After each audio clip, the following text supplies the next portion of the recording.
शुरुआत में हमें दिखाया जाता है खूबसूरत एसगार्ड प्लैनेट को, जहां हमें बताया जाता है कि एसगार्ड के किंग ओडिन इस पूरे किंगडम की रक्षा करते हैं। लेकिन हर साल विंटर के महीने में एक हफ्ते के लिए वो एक गहरी नींद में जाते हैं, जिसको ओडिन स्लीप कहा जाता है, जिससे उनकी सारी पावर्स रिकवर होती है। पर इसी बीच उनके जितने भी एनिमीज होते हैं वो एक साथ एसगार्ड पर हमला करने लग जाते हैं। लेकिन हमेशा की तरह एसगार्ड के सैनिक और थॉर मिलकर उनको डिफीट कर देते हैं। उसके बाद हम देखते हैं लोकी को, जो ब्रूस बैनर यानी हल्क को अर्थ से किडनैप करके एसगार्ड में ले आया था।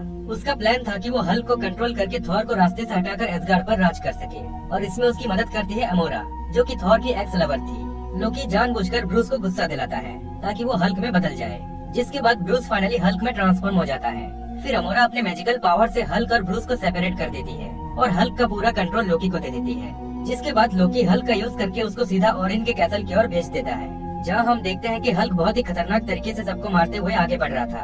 फिर कुछ टाइम के बाद वहाँ थॉर भी आ जाता है उसको रोकने। अब इन दोनों में बहुत जोरदार फाइट होती है।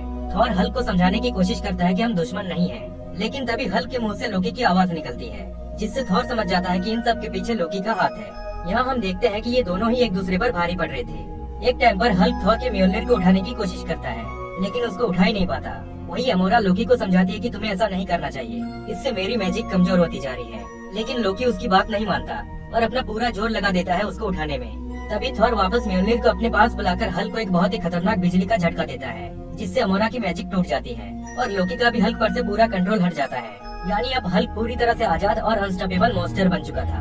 उसमें इतना गुस्सा था कि वो बस थॉर को मारने लगता है।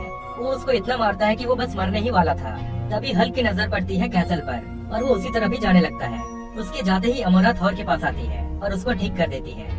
जिसके बाद वो दोनों लोकी के पास जाते हैं। यहाँ हम देखते हैं कि लोकी ने ब्रूस को मार दिया था। अब बिना ब्रूस के तो हल्क को कंट्रोल में लाना बिल्कुल इम्पॉसिबल था, इसलिए थॉर लोकी को लेकर सीधा हेल में चला जाता है, जहाँ वो हेला से मिलते हैं, जो पूरे हेल को संभालती है। मरने के बाद हर किसी के सोल हेला के पास चले जाते हैं, इसलिए यहाँ पर हमें बहुत सारे सोल्स भी देखने को मिलते हैं और ब्रूस की भी सोल हेला के पास होती है। इसलिए थॉर और लोकी उसे समझाते हैं कि हमें प्लीज ब्रूस की सोल वापस कर दो, उसके बिना हल्क को कोई भी कंट्रोल नहीं कर सकता, और अगर हल्क कंट्रोल में नहीं आया तो पूरा एसगार्ड तबाह हो जाएगा। वही हम देखते हैं ब्रूस की सोल को, जो आफ्टर लाइफ अपनी जिंदगी खुशी से जी रहा होता है। उसका एक बेटा भी होता है, और तभी हेला उसको अपने पास ले आती है। दूसरी ओर हल्क पागलों की तरह सबको मारते हुए ओडिन के रूम की ओर बढ़ रहा था, जहाँ वो सोए थे।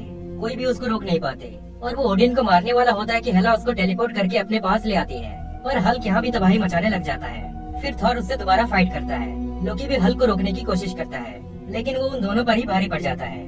फिर वो जब ब्रूस को मारने आगे बढ़ता है तो हेला अपने पावर से हल्क और ब्रूस को एक कर देती है, जिससे हल्क फाइनली ब्रूस में बदल जाता है। फिर हेला उसको वापस अर्थ पर भेज देती है, पर उसके बदले उसे किसी और का सोल चाहिए था, इसलिए वो लोकी को ही अपने पास रख लेती है और थॉर दोबारा एसगार्ड आ जाता है। अब ओडिन का भी स्लीप कंप्लीट हो चुका था।